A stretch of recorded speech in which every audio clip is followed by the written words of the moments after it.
why we need 2 live-action Miles Morales. But first and always, thank you, God, for the life you've given me and loved ones, and the life you continue to gift us. I'm presently showing you my love and appreciation for all God's creations throughout the Omniverse. Continue to show God so I can best reflect God's love and the truth to all beings that I may interact with. If we can have 3 live-action Peter Parkers, why can't we have 2 live-action Miles Morales? Shameik Moore deserves to play Miles Morales in live action. Let's get this straight. He's the Spider-Verse Miles, not our MCU Miles. Could Sony and Disney just cast Shameik Moore in Spider-Man 4 and 5? Sure.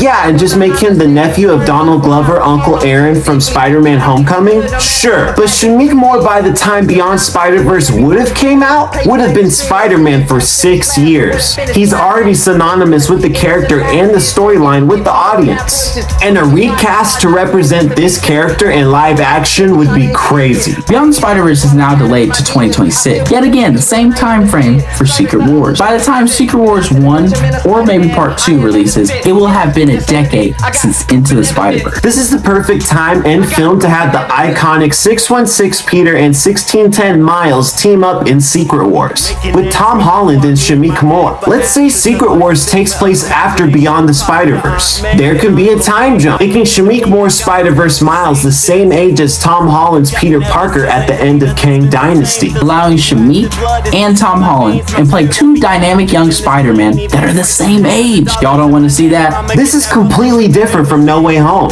where neither are mentors to each other and both are familiar with the multiverse. But if you know how that story goes, the multiverse ceases, and 1610 Miles now lives in 616 Marvel Universe, which would be MCU Earth 1999 in this case. There's no way Marvel would destroy the multiverse at the end of Secret Wars. Even if they did, that would be irrelevant, because Sony would probably drop, I don't know, Spider-Pig movie at the end of the year. So instead have Tom Holland and Shameik Moore team up as Miles and Peter for the first time in live action in Secret Wars, Part 1 or 2. This is the perfect setup for after Secret Wars in Spider-Man 5. Introduce a younger MCU Earth 1999 Miles Morales. Shameik Moore deserves to play his version of Miles in live action. Everybody wants a younger actor to play live action Miles, to match the one we see in animation.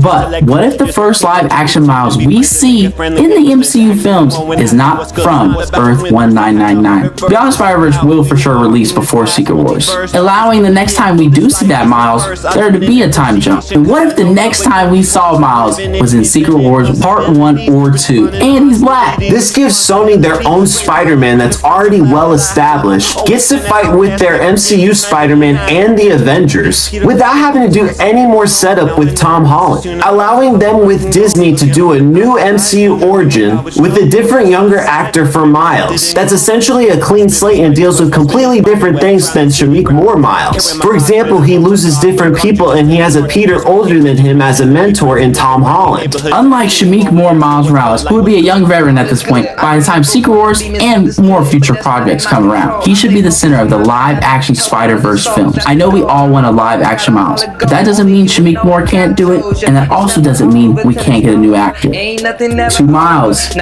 Supermans, 2 Spider-Mans. What's the multiverse for anyway?